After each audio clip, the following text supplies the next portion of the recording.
Welcome back to Winning Hand, the podcast about Marvel Champions, one card at a time. My name is Boomguy. I am your host, as always, as you already know. And I am joined today by LazyTitan. Yeah. And Leethus. Good evening / morning, whenever you're listening to this. Whenever you're listening to this, I hope you're having a great time, and I hope you enjoy the podcast. Good evening. I'm taking a stance. If you're listening to this in the morning, tough luck.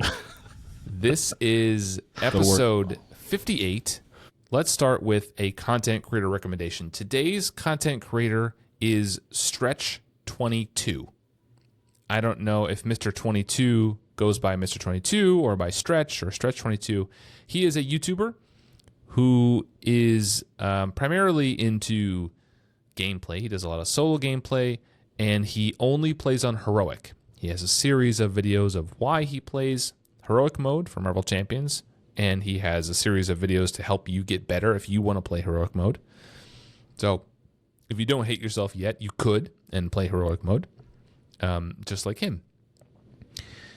Heroic mode, in case people don't know, listeners, is you get an extra encounter card. Everybody gets an extra encounter card during the encounter phase. So he plays solo, so he gets 2 encounter cards instead of 1. That's pretty significant. It's Marvel Champions for masochists. Yes. So if you too hate yourself, you could go play with Stretch22. No, he has a really good way of kind of talking through turns. He does the gameplay really well. He's very articulate. He kind of talks about what he's thinking and what's happening. I really like his dialogue, or I guess it's a monologue along with the gameplay. But his videos are really cool, where he talks about why he plays Heroic and like what certain things he thinks about when he's building decks or playing the game to kind of compete with that difficulty. So worth a look. There is a link either in the show notes if you're listening to this, or in the description down below if you're watching this on YouTube. So please go give him a look and a listen. Drop a like, drop a follow, do all that stuff for the algorithm so that YouTube gets paid. But it's definitely worth your time. So I recommend it. And if you already listen to Stretch, let me know in the comments. Do you like his stuff? Do you not like his stuff? I think you should like it, but that's just my opinion. All right. Now, you two degenerates, we are going to go to some listener reviews. And LazyTitan, would you mind, would Absolutely. you be so kind as to read the first of these listener reviews for us, sir? This is not something we do often. This is a rare opportunity that very few listeners get. And this is, if I had to pick a quintessential clip, a quintessential review for what we always talk about, which is it takes less than 30 seconds to leave a 5-star review. Bobo5677 really exemplifies that to the maximum. It says, very good podcast, 5 stars, great podcast, one of the best Marvel Champions ones out there. That's it? No period to end the sentence. No period. He didn't have time. He only spent 30 seconds to leave a written review on Apple Podcast, and we appreciate that. So I'm not going to quabble about punctuation. It's fine. Though grammatically a little weak, the point gets across, and I understand where they're coming from, and I appreciate it. So yeah. Thank you, Bobo5677.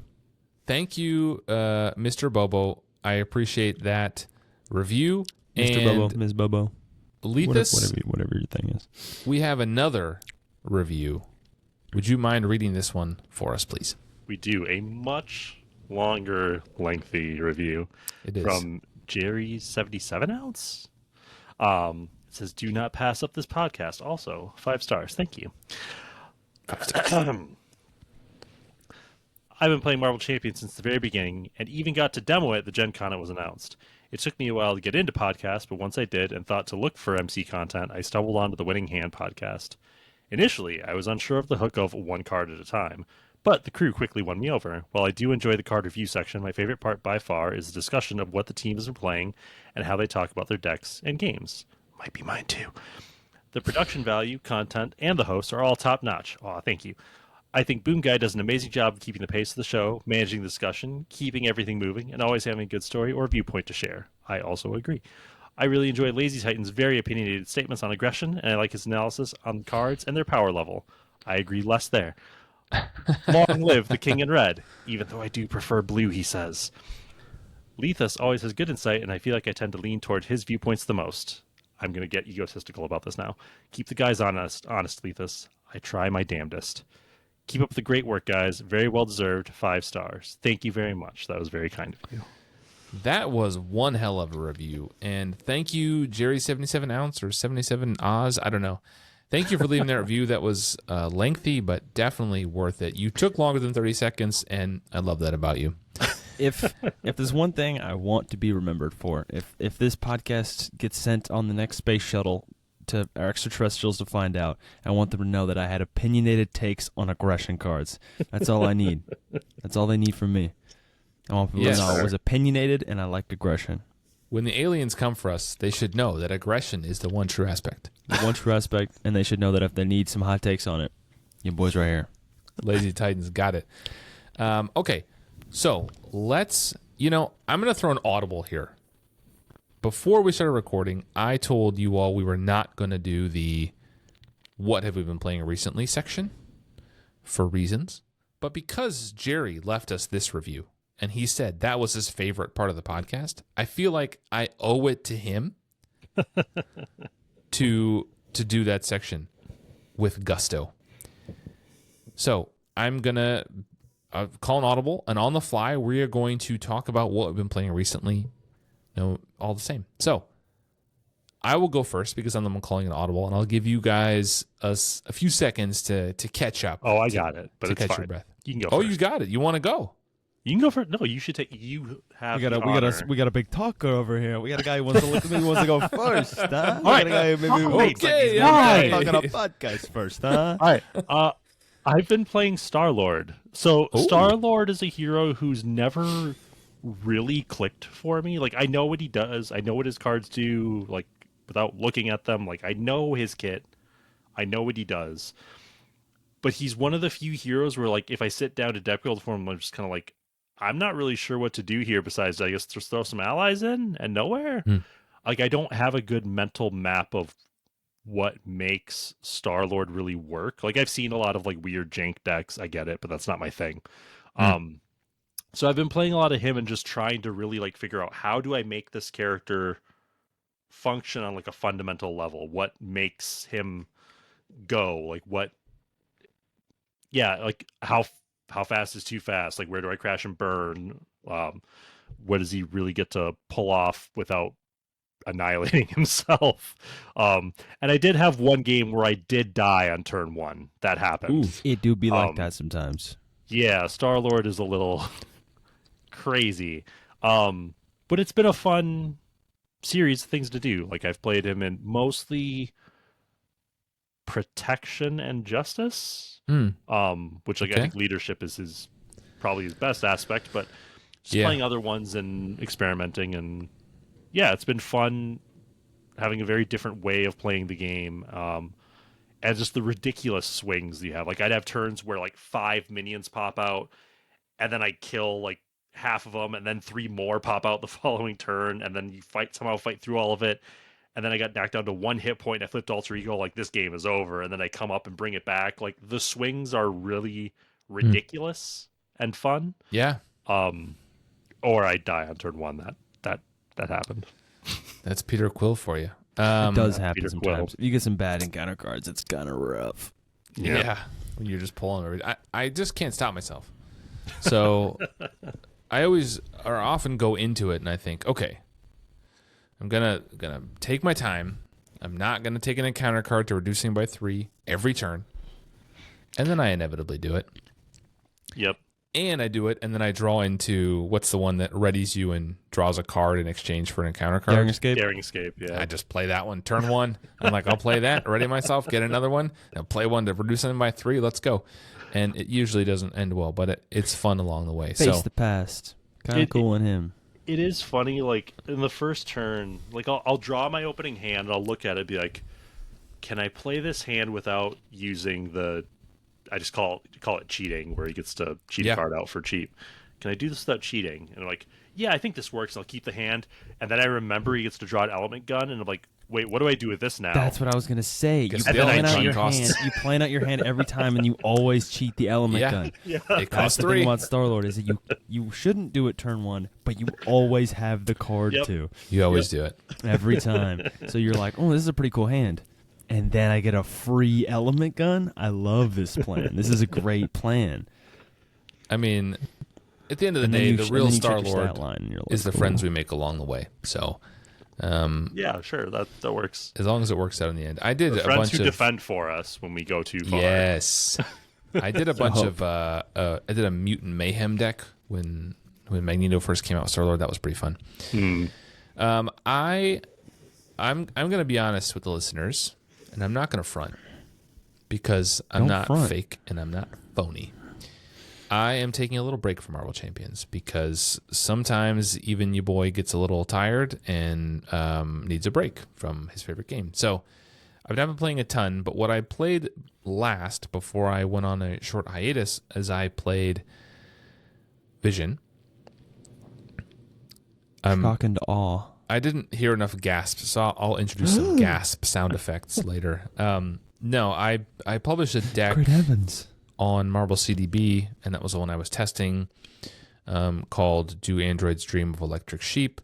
I will put a link down below if I remember to. Otherwise, you can just look it up on Marvel CDB. And the idea is to use the Rogue ally in green and use Protector to hit. So you use Rogue to hit Protector to gain the +3 attack, and then you spend a mental resource to prevent Protector from taking any damage.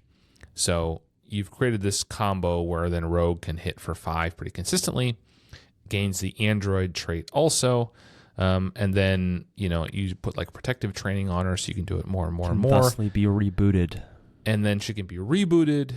She also becomes an Avenger because Protector's an Avenger, so Earth's Mightiest Heroes also works. And then Game Time is effectively another reboot, so there's 9 different cards in there that just ready Rogue, and the whole thing is just you slap Rogue down and you go, go, go, go, go. And the reason you do it with Vision is because Vision can seek out Protector with 616. So you could have done that combo with a number of different people, but the reason I used Vision was that. I think it is commendable that you have made a deck not just including, but highlighting Protector. Yes. Because holy crap, that is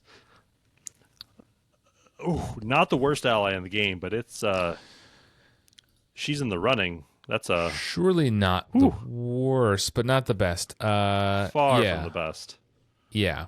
So the deck is fun. It has a short, medium write-up, I guess. Not the full thing. But it did add some theme to go with the title and the Philip K. Dick reference. But it was a ton of fun when it works. There's times it doesn't work. You're creating kind of a combo that requires a number of pieces to be set up. But Vision has the solo gem and access to Quinn Carrier, so the mental resources are not really a problem. Anyway, yeah, that's what I was playing recently. If you like that kind of thing, please go check it out on Marvel CDB. LazyTitan, what have you been playing recently? I'm not gonna lie to you. 2 things. 1, I've not played Marvel Champions in a little bit because I just have not had the time. Number 2, Hey, man, that's I real. cannot for the life of me remember what I last played in Marvel Champions. I can It's remember been a a few minute. things, but I believe I've talked about them all on the podcast. Yeah. So I'm just gonna hard pivot. What have you been playing? Y'all ever play Sid Meier's Civilization 7?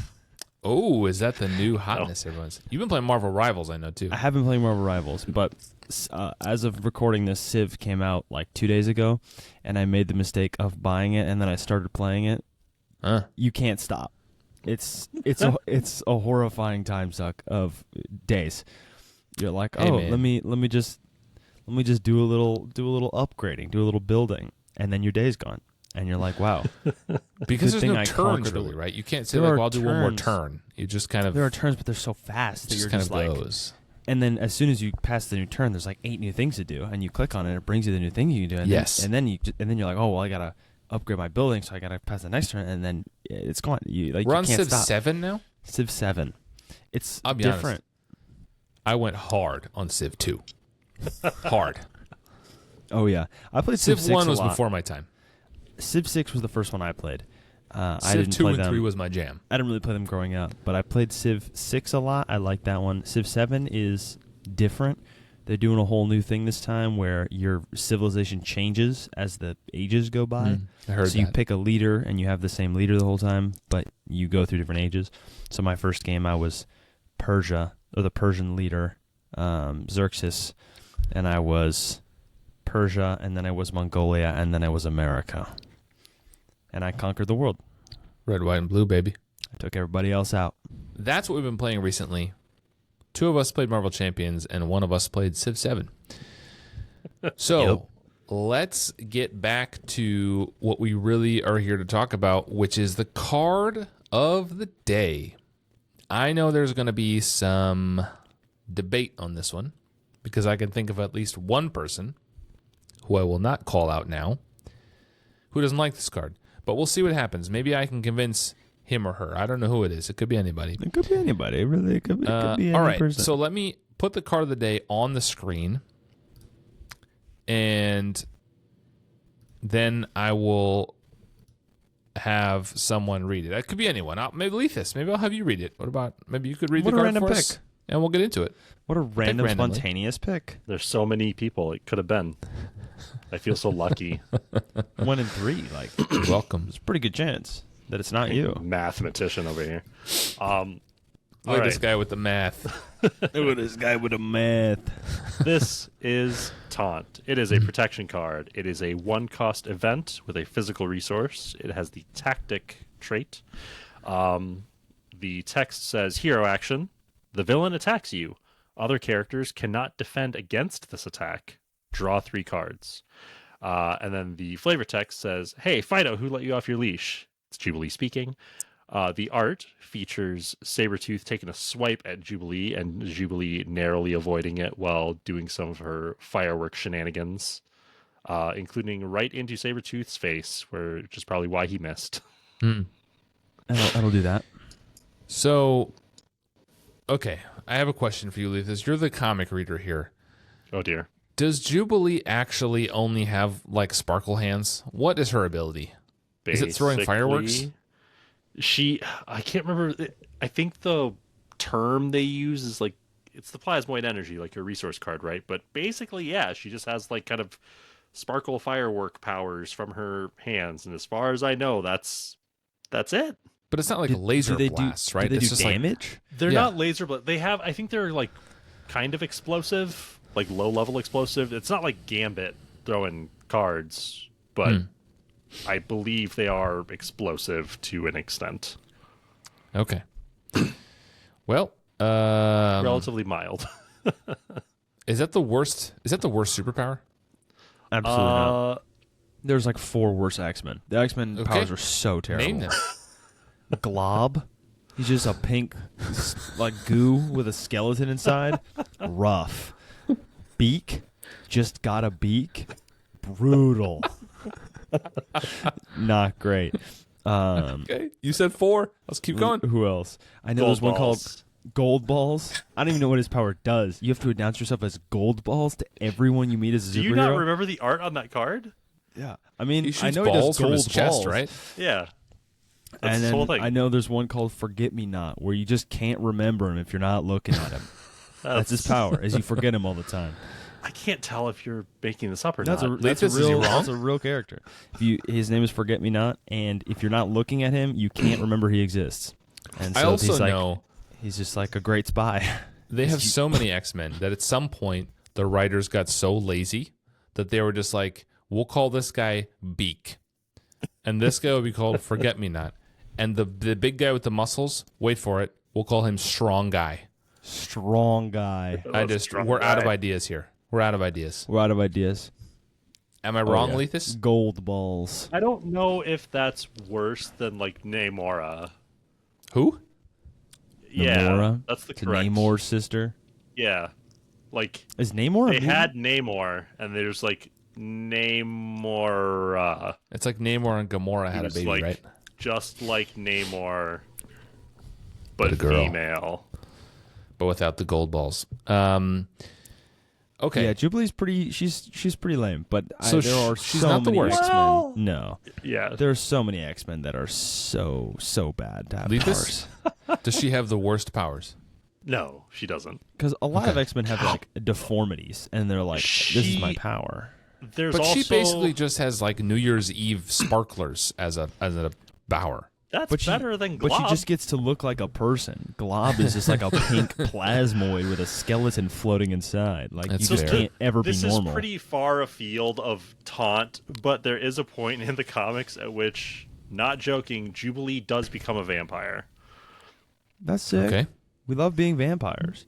But yeah, at least she gets to like look like a normal person and like live in society if she wants to. A lot of those X-Men are just like Beak. Beak's just cooked. Like he's just got a beak. Man. Looks like a guy with a beak. He didn't even wings. He's just Does he have powers? no. He just has a beak. He has no powers. That's his I'm mutant pretty sure ability. he's got is just, no like, powers. Being he also doesn't have deformed. wings. He can't fly. He just got the worst half of Angel's power. Like Angel got the yeah. cool wings, and he just got to look like a chicken. Like that's just brutal, dude. Just a chicken face. Yeah. All right, we are way off base here, guys. I don't know who got us here or who started this tangent. It was probably LazyTitan's fault. It was probably Yeah, LazyTitan's it fault was because probably he's me. bored because this is not a red card. Okay, let's I'm talk already about bored. Taunt. So you told us the art, Leethus. I will say that the art comes from it's custom art. We haven't had custom art in a while from Sebastian Guido Bono. I did my best there. Sebastian, I know you're a listener. Send me a message. Let me know how to pronounce it. Reach out to our Italian department. Yeah, shout out to Italy. We think that's where this We name love- is from. It I seems don't know. like I'm be. not going to back that statement. Somewhere. I am. I mean, this is an he's probably Italian from name. Queens. I don't know. All right. True. So, what pack was this card introduced in? This is from the Angel pack, as you can see by the wing on the very bottom tip of the card, which I actually appreciate. Some of those Nice little symbols touch. are kind of hard to tell, but this one actually tells you what pack it's from pretty I think concisely. most of them are pretty clear. You can Some of them generally are a get the little dicey. gist. Eh. All right. Well, we'll at some point do a tier list based on those little tiny symbols. I'm And so we'll see. down. I bet this one ranks pretty high, though. I'm Yes. so down. Okay. It does not have a face in the corner, which is usually my favorite part. Let's go into the art. So we talked it's custom art. How do you guys feel about the art in Taunt? I love it. I actually really, really like the art here. I like the style. I like it fits the theme of the card. Like it's Jubilee taunting Sabretooth and just kind of toying with him a little bit. Like she very much seems in control, which fits what this card does. Yeah, I really, really like this one. I mean, aside from the art, you might take issue with the fact that this teenage girl with no superpowers at all other than sparklers is taunting this behemoth guy with super strength and speed and claws and all that. But you know, the sparklers are working. you take your life into your own hands, Jubilee. You go, girl. She's doing He's it. also in a library, so Is it a library? It does look like a I mean, library. there's a lot of bookshelves in the back. I would assume. I mean, because it's an old mansion, so it could be. It's Could be probably anywhere. the I mansion. always wonder, What know, is for like the it could be custom the art, library in the mansion, though. they make them in this location. It's not from a comic, so there's no reason for them to be in the library. Why'd you do that? It's interesting. I quite like this art, I will say. I think it is very dynamic. You know, the whole scene is kind of angled, which makes you feel kind of part of the action. I do like the motion, the swipe of the hand. You can see the motion. It feels like it's coming at you. I can kind of feel the movement and the energy of it. The sparkles, I mean, as lame as they are as a power, it's kind of a cool visually, right? It's kind of neon and it's bright and looks good. I like their expressions. No, I think this is really solid art. And it does talk about like what the card is, like the title at least, Taunt. I think it really says that. Maybe even what it does. What about the theme of this card? like the title, the ability, the art, the flavor text, does it all work together? And is it kind of like a unified theme? I think it is. I specifically, the line of text that says other characters cannot defend against this attack is what makes this work.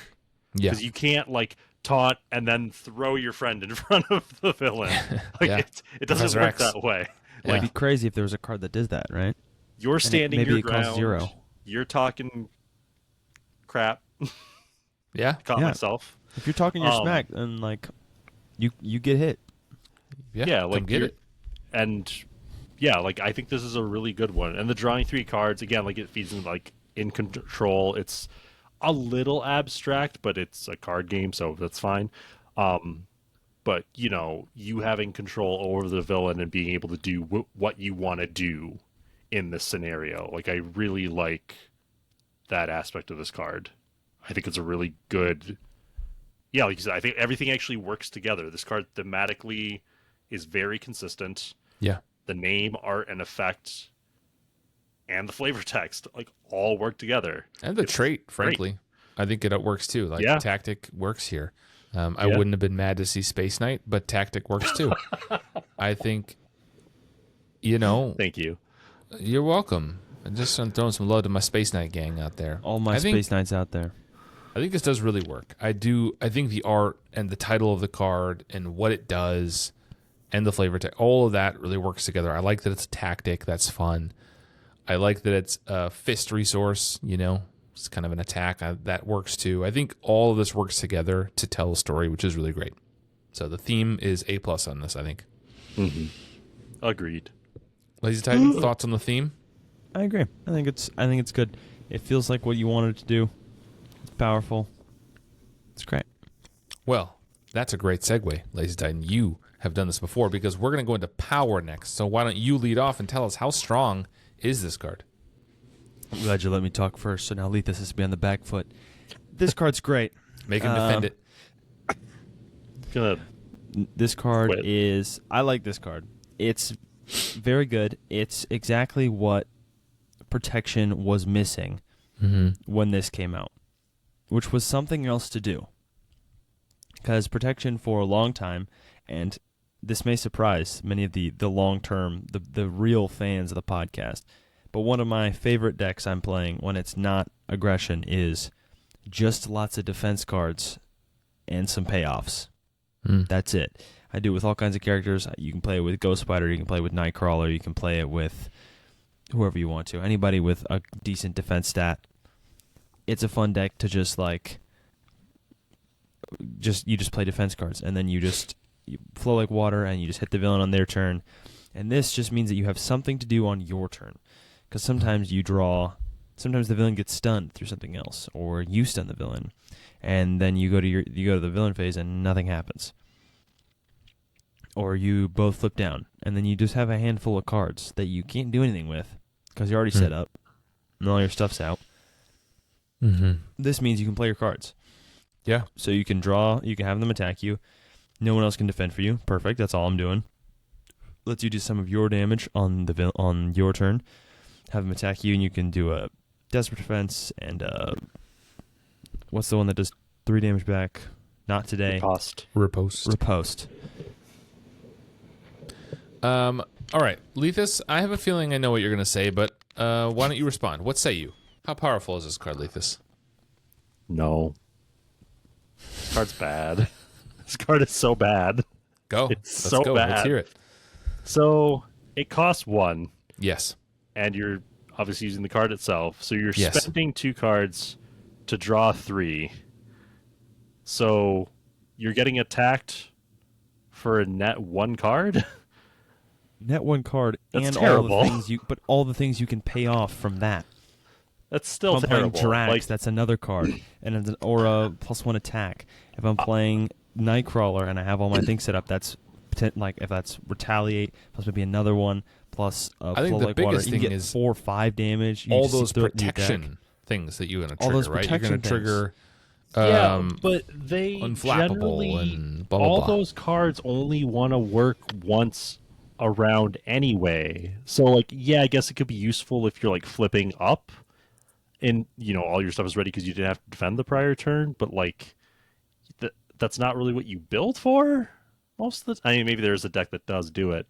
I don't know. Like, I legit think this card is very weak in most cases. I think it's only really playable if you have some sort of inherent synergy that makes the value proposition better. Protection draws mad cards now. You have Look. so many cards in your hand all the time, especially with Change of Fortune and all that now. Like, you can draw so many cards that like you can get to your turn and have more cards than you started with. And then, like, what do you do with those? You just want to play your Throw them to get attacked, I guess. yeah. Look, Leethus. Do something like if given the choice between So get the attacked, argument, draw 3 more cards, may potentially thwart, deal some damage with a not or with a riposte or a not today, stun the villain, or any of these effects that you can add on to these extra things. Or do nothing past your turn. Your But vote that's is the do thing, nothing past is- your is turn. every you're time taking anybody- you're taking a firm stance on no. I will do nothing with my turn. I think the best thing that I can do is not a thing. Maybe that's true for you Justice players, but the rest of us like to play the game. So let's keep that out of here and let's play the game the right way. All right, Ev- Leethus. every time anybody talks about this card, it's brought up that way, where it's like you get to do something in an aspect that doesn't do anything, but it's like you could just use any other card that did something instead of Taunt. Like literally any allies, you could just do something, or another upgrade, or like even like first hit. First hit, you can always use it. It's always going to accomplish something, and it only costs 1. Like getting attacked to net 1 card is bad. It's just bad. Unless you're playing somebody like Peter Parker, who like inherently gets another card, or like Yep. Captain America or Black Panther, who have inherent retaliate. I don't think this is worth it. It's just not enough of a payoff. Like bait and switch at least like solves a problem. Like this just Is bait and I don't switch know, better, Leethus? Yeah, unquestionably. What are we talking about? Are we actually like? just blew what are we LazyTitan's talking mind. about? if your deck is built to have Taunt in it, which I'm assuming it does. If your deck is built to have Taunt in it, it does more than 4 damage anyway. But the way If you you're know what you're talking doing. about is basically you're saying I'm going to make a deck that doesn't do anything unless I get attacked. And so Yeah. Taunt is the way that I get It's myself sick. attacked. That's one of my favorite archetypes of decks. It's so fun. You just literally sit there and the villain never does anything. It's awesome. But it and also you just lets get you to deal dig like for other 3 cards. damage. You dig for your special events that you want to play, your hero specific ones, whether that's for Nightcrawler or that's for Captain America or that's for Quicksilver or whoever you want to. You get to find your stuff. It's drawing 3 Yeah. cards is good. So I will agree here with Leethus to a degree, to a certain amount. You got to be Because- really careful here. I think if you are the kind of person, like Leethus evidently is, who plays this game on an abacus, then yes. No, but seriously, the math gets a little wonky, right? You spend 2, you might not spend a card from hand. It could be a energy generator or whatever, but let's say you spend 2 cards to get 3 back. The math is a little wonky on that, and you get attacked. Okay, there is some value you can argue. I don't know if we can put a number on it in cycling cards or digging for other cards. Like there is some value there. I don't know how many resources that's worth. I don't really care.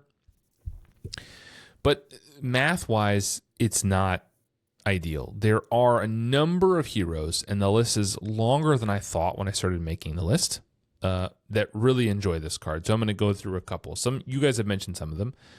LazyTitan mentioned Drax. It's a good one for this. Colossus is another good one for this. So is Spider-Man. I think those 3 are like the MVPs of Taunt, right? Like they benefit from getting attacked even beyond drawing the 3 cards. Spider-Man's going to draw an extra card. Colossus could lose a tough card, take no damage anyway, draw an extra card from that tough card, etc., etc. I think Colossus and Strange is another one who interacts with tough cards a lot. So like that's good. You can also spam out statuses.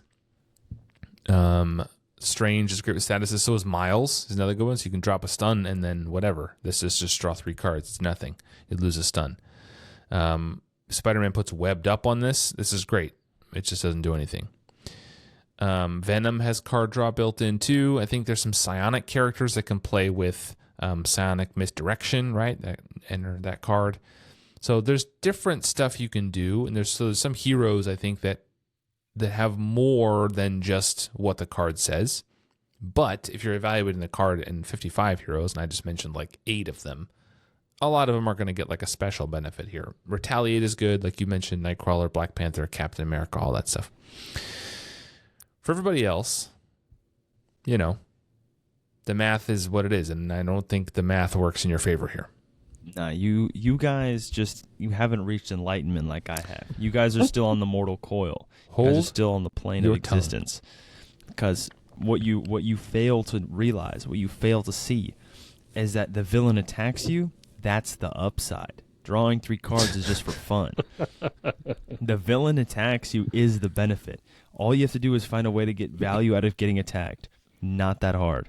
And if you're playing a bunch of good defense cards, the deck I play this in is like probably 18 defense cards, some setup, and some taunts. You're good. That's all you need. Third. It's so fun. You have to try it. You've played it before. It does, I will say, a little slow. It takes a long time, but it's so fun. If you're playing a 2-player game, which I always am, your partners can just do whatever they want. 2 or 3 in 2-player, the villain can basically never hit either of you. In a 3-player, you could probably stretch it with some villains. 4-player, you're not gonna be able to defend for everybody, unless with like Nightcrawler, maybe. LazyTitan, will you build a deck or share a deck list that I can put in the description of this episode so people can see the majesty of what you're talking about? It's the simplest deck. There's no nuance. It's just don't take damage and hit them back with. But I think people would like to see a list. What hero you use, all that stuff. So we'll put a list for LazyTitan. Leethus, you look like you are either in pain or want to say something, or perhaps both. Probably both. Power-wise, I would feel worlds better about this card if the last sentence was moved up to the beginning. If it was draw 3 cards, then the villain attacks you, I would feel much, much better about this card. Mm-hmm. Because then, like, if you're running a deck, even, like, let's say you're running a deck that has a bunch of defense events, you could still just draw into a bunch of defense events that you can't use. But if you drew your stuff up front and could use the defense events you just drew into to defend against the attack that you're now incurring, I would feel much better about this. And I would feel like it would be a lot more... Yeah, it would be a lot better for a lot more scenarios. Is this card strong enough? I mean, I already know your answer, Leethus, but LazyTitan, is this card strong enough to build a deck around? Is this an archetype or an aspect staple for protection, or is this just a card? I think it could be, but I don't think it should be. I think it's good. It's definitely worth playing in a good number of decks. It's not an auto include by any means, and it's not a card that I would recommend building around, unless you're playing a very specific subset of heroes, even smaller than that subset of heroes that can benefit from this, like Spider-Man, so you can get that 4th card, or Venom for the same thing, Colossus, because you can always never take damage from it because you got the tough cards.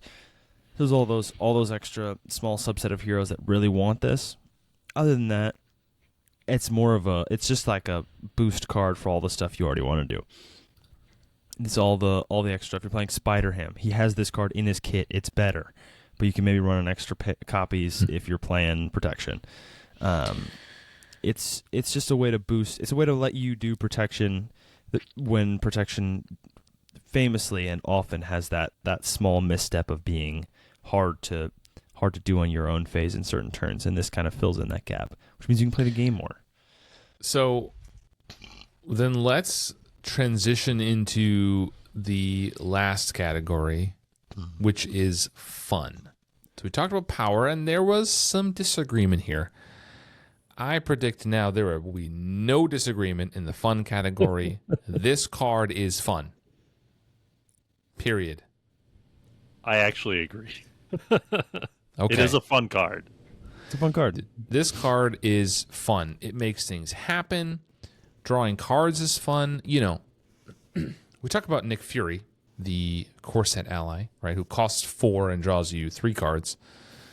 The math doesn't really work out on that one either, right? You spend 5 cards to draw 3 cards, and It's actually worse. Nick Fury confirmed worse than Taunt.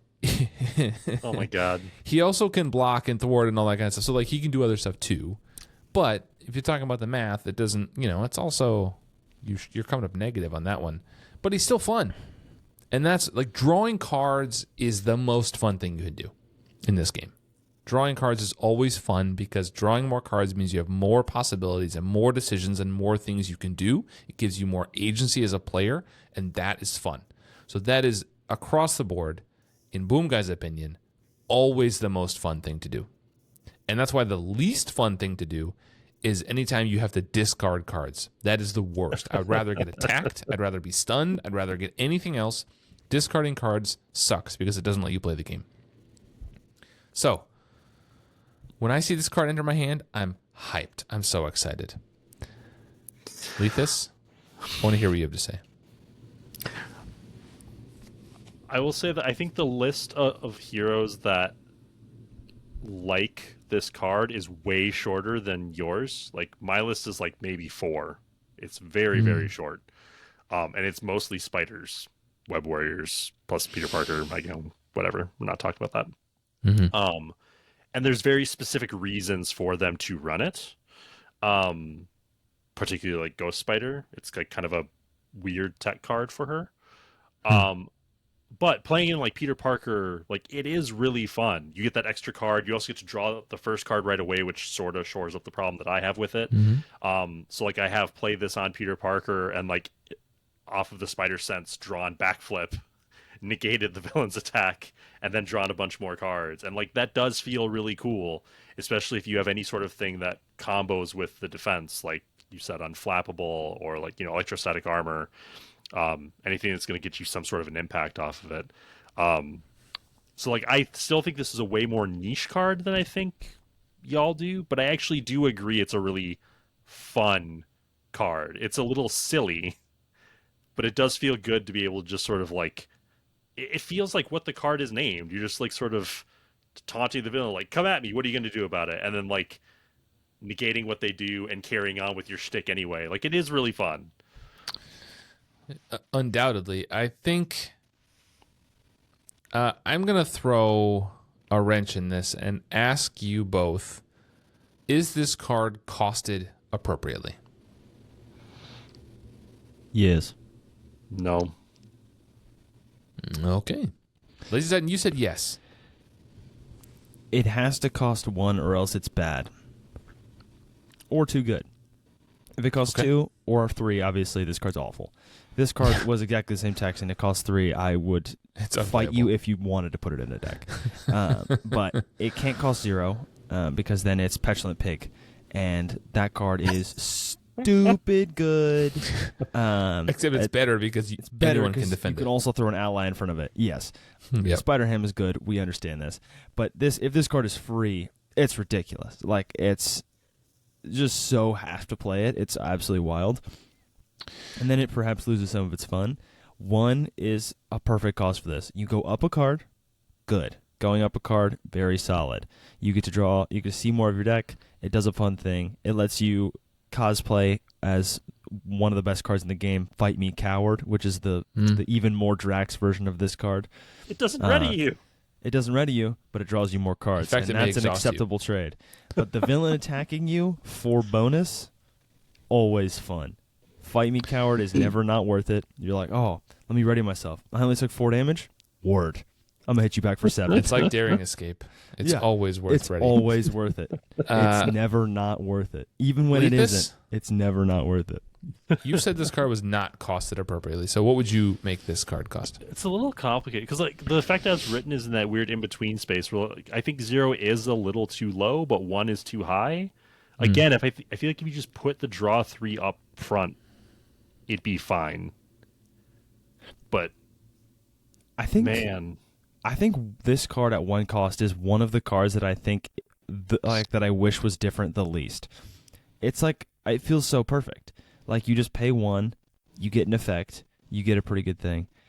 And I think drawing cards beforehand I think you're used to playing the good aspects, you know? Sometimes you gotta sit down here, you gotta be down here in the scum with the rest of us. You know? You gotta play with the peasants I play protection all the time. Yeah, but What you are don't you play talking taunt. So you're about? playing the rich man's protection, not the people's protection like we are, The okay? people's protection. The people's protection. Well, so let me ask you this: if you're, I don't know what hero to pick on here. You draw your hero hand. It's 5 cards. Let's say you don't have any defense events in it, just so we can get through the villain phase. So you get to your turn. There's 5 cards. You have a 3-cost ally and taunt in hand.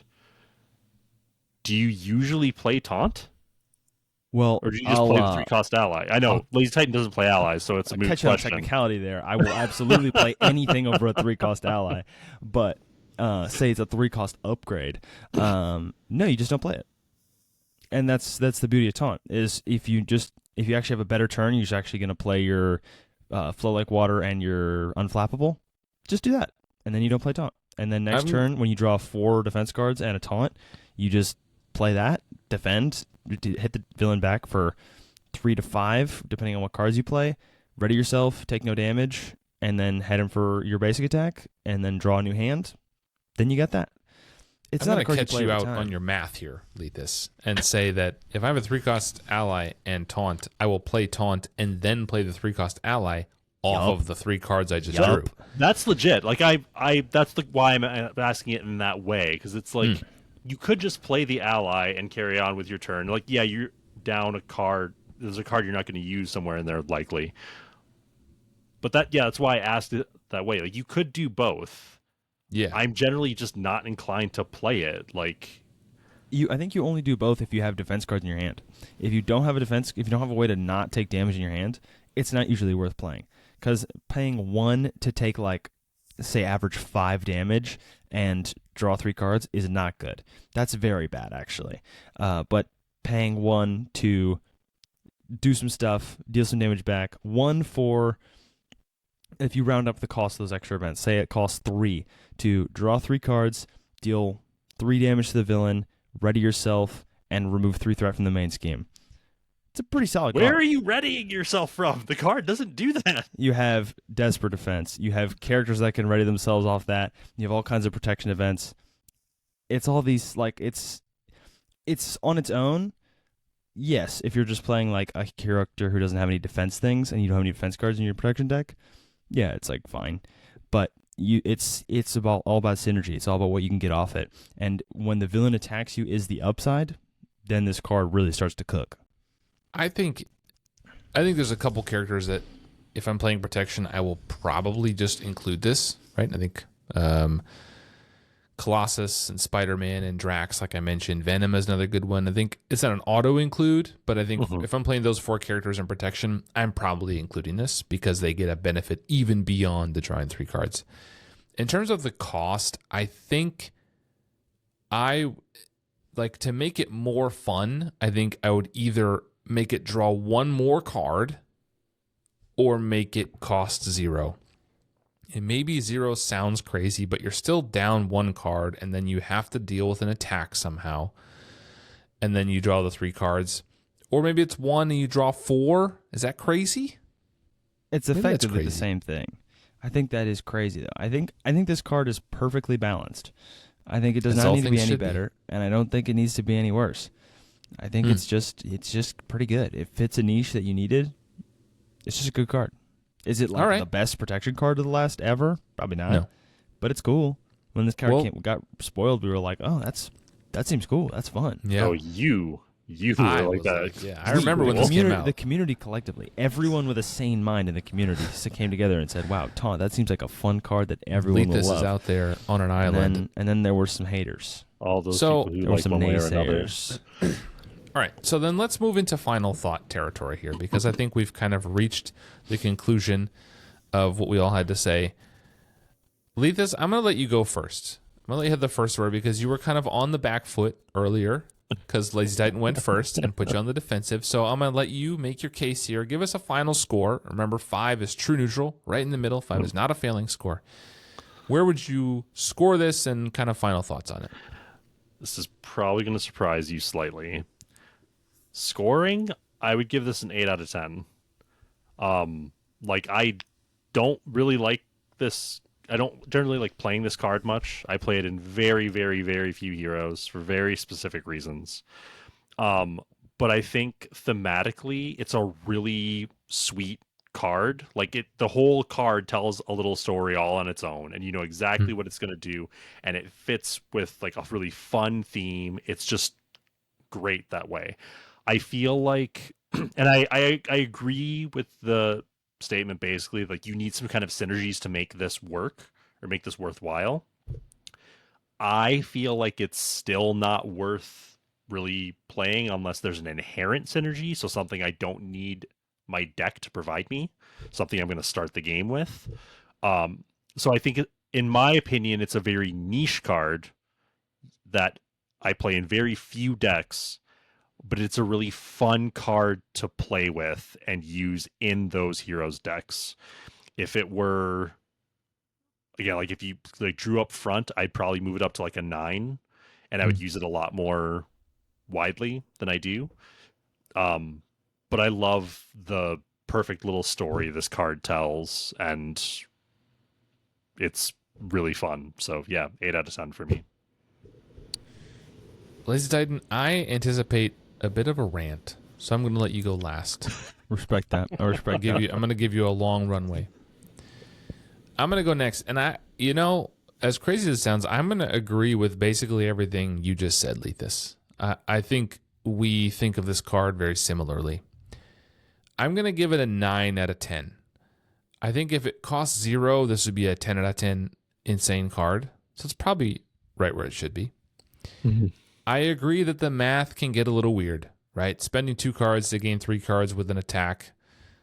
The power is not there. I think it's like okay, right? And it'll break even or maybe be worse, maybe better in a few instances, but it's not great.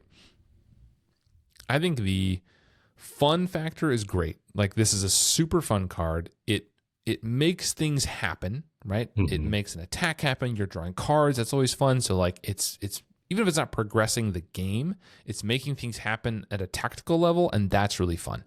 Mm-hmm. And there's a number of characters like I talked about that I think are really fun to build off of this with and make decks for Taunt. What really sets this card apart for me is the art and the theme. This is, for me, a masterclass in card design. It has art that was designed for the card, and it fits really well. I think the art tells a story. If you just saw the art and the title, you would have an idea of what this card does.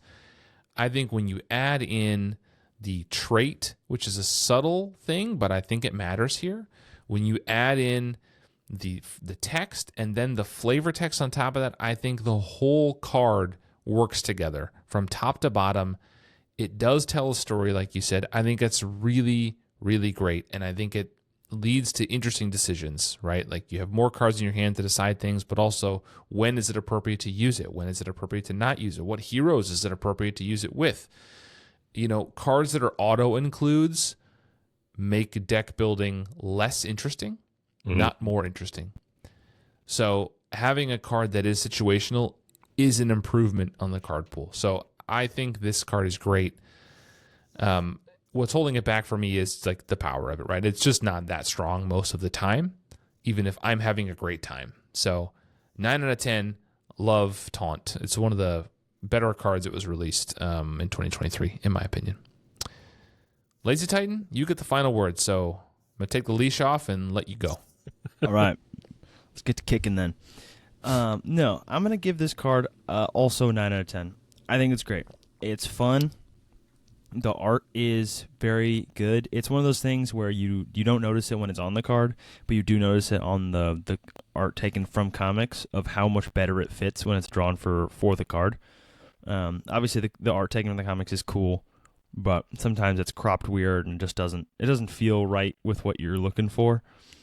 So this obviously fits right in. It's fun. I'm going to disagree with you guys. I think this card is by no means like insane, but it's powerful.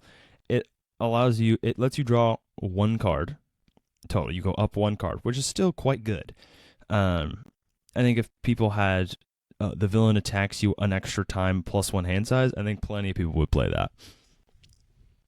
And then you get, at least I would. I don't know about y'all, but I like getting attacked sometimes. I've learned that about you this episode. Oh yeah, it's great. If I'm not playing red, I'm playing this. I'm playing some garbage green deck where I'm just eating attacks. But it also has a sort of thematic cycle with some of the other cards of red and yellow, which is do a bad thing to yourself, get 3 of something. So for justice and protection, it's draw 3 cards. For aggression, it's remove 3 threat off a scheme after getting a minion. So this, looking for trouble, and whatever the yellow one's called. One way or another. One way or another, which I heard Leethus slandering earlier. Crazy. That card's incredible. But those are kind of spiritual successors to each other. Yeah. Obviously, the GOAT, looking for trouble, the original. But it's fun. It's thematic. It makes it sort of fills out that thing. We're still waiting on the pool and leadership versions of this effect. But it's always a good time, and it's one of those cards that it fits a very good point of being niche, so that it doesn't feel bad when you don't play it, and it does feel good when you do. There's not a lot of cards that are like, oh, I have this in my hand, but it's not the time to play it, and that like feels like just totally fine. You're not mad about that. Or it's like, oh, I have it in my hand, perfect time to drop it, and I can get my value off it. It's just good, solid card design. It's an acceptable power level. It's not too expensive. It's not too cheap. It's just it's a great card. Well, we all rated this card pretty highly. I think it's interesting what you brought up at the end there, the kind of spiritual brethren that it has, one way or another, and looking for trouble, I think are solid examples. I think leadership has maybe some of those with the ones that discard an ally to do an effect. Maybe they're not exactly the same thing, but they're kind of in a similar vein. I think Pool has them. It's like, that's like the whole MO of the aspect, I feel like. It's just like to do bad things, and then you get something good. There's that one that attaches a crisis cards that are to insane. An ally, and then you get rid of a scheme or whatever. But I like what you said. You get a minion in play, you thwart a little bit. You get attacked, you draw some cards. You pull a side scheme out, you draw some cards. And there's ways to build in those aspects to benefit from not only the benefit on the card, but also the thing you're doing, right? Justice maybe wants side schemes. Generally, you would try to avoid those, you would think, but you may have attachments, you may have extra thwarting, you may have other things you want to do, right? Same thing with minions and aggression, right? There's ways to benefit from having minions out. So those are cool. I think those are good points, LazyTitan. And I thought we were going to be a little farther apart on our valuation of final scores here, but turns out we feel pretty similarly. I think this is a really interesting card, and I hope we continue to get designs like this. This is really fun. Well, if you liked listening to what we just had, then please take 30 seconds, leave a 5-star review, and leave a few nice words for the podcast on whatever platform you're listening on. If you're on YouTube, subscribe, hit like, and leave a comment. That's all really helpful as well. And if you enjoyed it enough to send an email, winninghandpodcast@gmail.com is where you can send those. Always happy to read people's responses to our episodes and our thoughts. It's always nice to have a little discussion. So thank you to Leethus and LazyTitan for joining me today, and thanks to everyone who watched and listened this far. We appreciate you, and we will see you in the next episode. Bye, everybody. Adios. Later. I'm cutting you off.